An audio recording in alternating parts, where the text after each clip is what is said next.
Me ollaan täällä meidän uudessa kodissa ja olemme valinneet Visorin kaihtimet.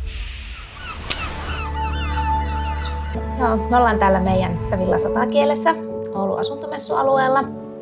Ja me ollaan rakennettu tänne meidän 5-henkiselle perheelle koti.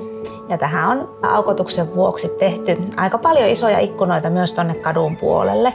Visorin kaihtimien alhaalta ylöspäin nostamisella niin me saadaan vähän blokattua sitä näkymää kadulta sisälle ja sitä kautta luotua paremmin yksityisiä tiloja, kuitenkaan tinkimättä siitä arkkitehtuurisesta ilmeestä. Toisaalta sitten, jos haluaa tämmöistä täsmähäikäisyn estoa sieltä ylhäältä päin, niin sekin onnistuu hyvin helposti.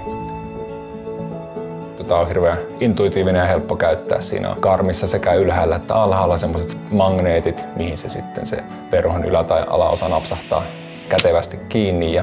Vedi on hyvin huomaamaton. Se ei visuaalisesti häiritse silmää, mutta silti siihen on helppo tarttua ja toisaalta estää sitten sormenjälkien näkymisen.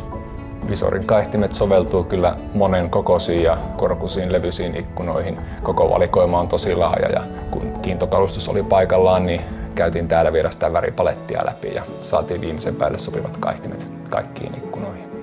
Suosittelisimme Visoria, kun se on hyvin monipuolinen, laaja valikoima erilaisia kaihtimia, profiiliratkaisuja, laadukas, kotimainen, ympäristötietoinen.